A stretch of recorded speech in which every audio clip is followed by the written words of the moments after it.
Hello दोस्तों, आप देख रहे हैं आयत स्टोरी, एक डरावनी कहानी। तो चलिए कहानी की ओर चलते हैं। दोस्तों, आज से आपको एक से बढ़कर एक हॉरर स्टोरी देखने को और सुनने को मिलेगी, तो प्लीज़ सपोर्ट ज़रूर कीजिए। तो चलिए कहानी की ओर चलते हैं। शमशान का ट्रिप पार्ट 1। यह कहानी मेरे दोस्त साहिल की है। कहानी की शुरुआत करीब 4 साल पहले होती है। साहिल और मैं बीटेक की पढ़ाई कर रहे थे। हम दोनों वहाँ पर एक रूम लेकर रहते थे।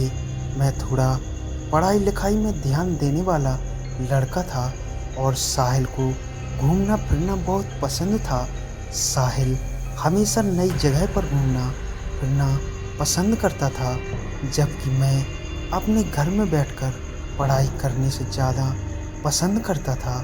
एक दिन हम सारे कॉलेज के ग्रुप के फ्रेंड्स बैठकर बातें कर रहे थे। तभी हमारे एक दोस्त अनिल ने बताया, अरे तुम क्या जानते हो, हॉस्पिटल के बगल वाले शमशान में क्या हुआ है? साहिल ने हैरानी भरे अंदाज में पूछा। नहीं बताओ यार, क्या हुआ है? हमें तो कुछ पता ही नहीं है।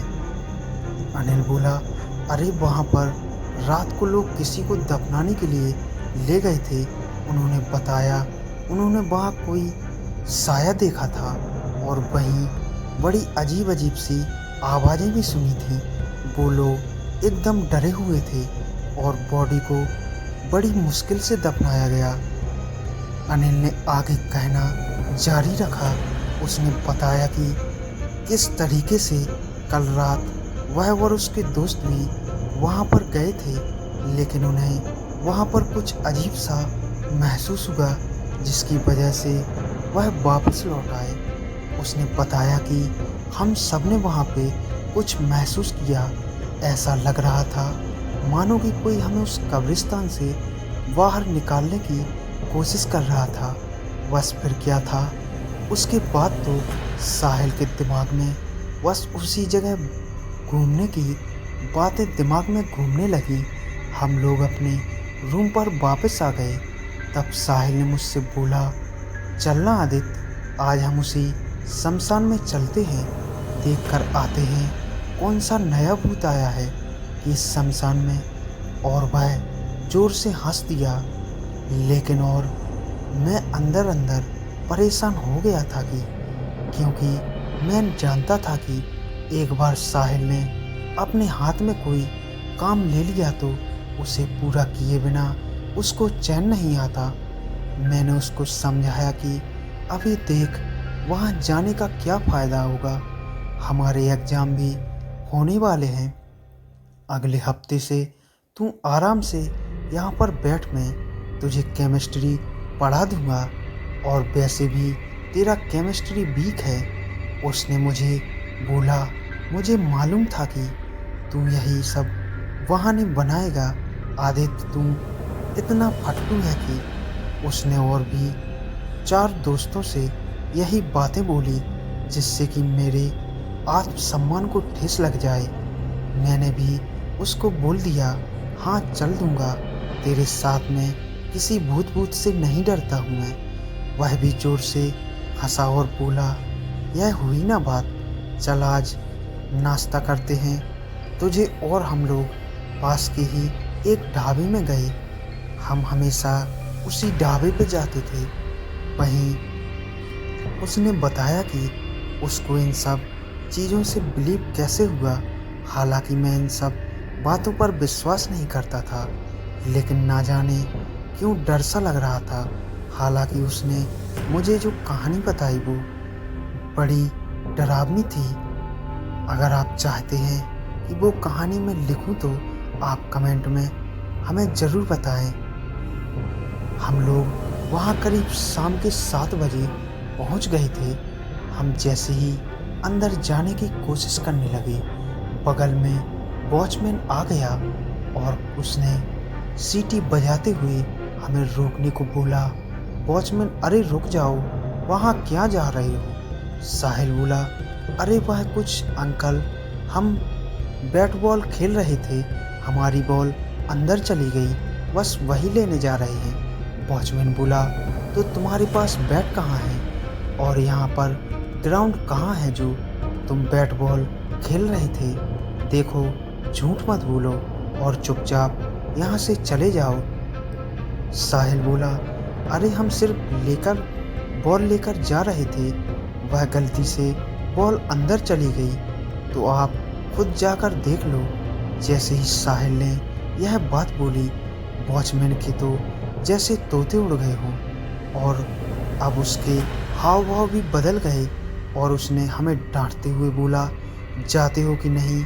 अभी लगाऊं 2 डंडे। यहाँ से साहिल भी अपने गर्म मूड में। मैंने साहिल को शांत किया और उसे वॉचमैन से दूर ले गया। साहिल अब जिद पर अड़ गया था। उसने बोला कि मैं तो जाकर ही रहूँगा, देखता हूँ यह वॉचमैन मेरा क्या कर लेगा। मैंने उसको शांत करने के लिए यह बात बोली कि अभी सुना कि वॉचमैन नहीं दे रहा है और उसकी नज़र हम पर ही है, क्यों ना हम थोड़ी देर बाद वापस आएं। हालांकि यह बात मैंने साहिल को उसके प्लान से हटाने के लिए की थी, लेकिन साहिल को यह प्लान पसंद आया और उसने बोला, ठीक है, हम रात में 12 बजे आएंगे। मैंने अपने सर पर हाथ रख लिया और मैंने सोचा, अरे यार, मैंने तो अपने ही पैर पर कुल्हाड़ी मार ली। एक तो शमशान और ऊपर से 12 बजे। मेरी भी मती मारी गई थी जो मैंने साहिल को यह आइडिया बता दिया।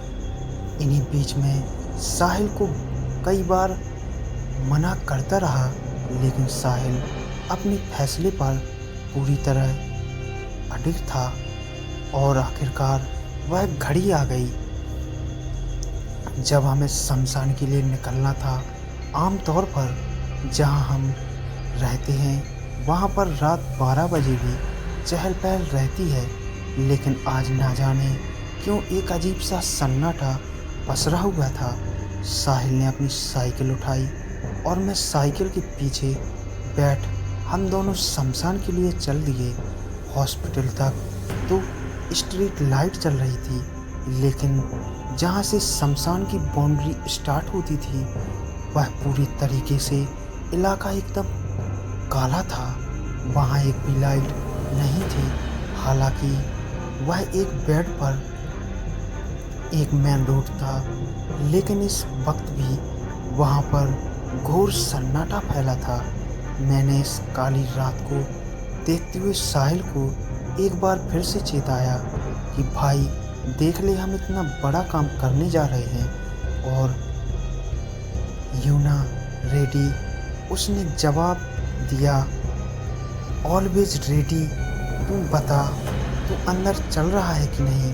मैंने बोला, आप देख, हमारी बात शमशान तक आने की हुई थी। मैं शमशान में आ गया हूँ। मैं यहाँ तक बाहर ही वेट करता हूँ। अगर कोई आएगा तो मैं तुझे बता दूँगा। साहिल ने थम्स अप किया और वह बेचारा शमशान के अंदर चला गया। थोड़ी दूर तक मैं उसको देखता पा रहा था। वह अपनी फ्लैश लाइट जलाकर बिल्कुल शमशान के बीचों बीच जा रहा था। थोड़ी देर बाद वो रोशनी भी दिखनी गायब हो गई। तभी मैंने आवाज़ सुनी, कोई सीटी बजा रहा था। मैंने अंदर हल्की सी आवाज़ लगाई, साहिल, कोई आ गया है, जल्दी बाहर आ। लेकिन अंदर से कोई आवाज़ नहीं आई। मैंने थोड़ा और तेज़ आवाज़ में बोला, साहिल कहाँ है तुम? मेरी आवाज़ सुन के वॉचमैन दौड़कर मेरी तरफ आया। उसने मुझे बोला कि तू यहाँ क्या कर रहा है? तुझे बोला था ना मैंने कि यहाँ पर नहीं आने का। समझ में नहीं आता क्या? दोस्तों, आगे की कहानी पार्ट 2 में बताएंगे। तो चलिए आगे पार्ट 2 में, अगर आपको पार्ट 2 देखना है तो कमेंट में हमें ज़रूर बताएं। तो चलिए, धन्यवाद।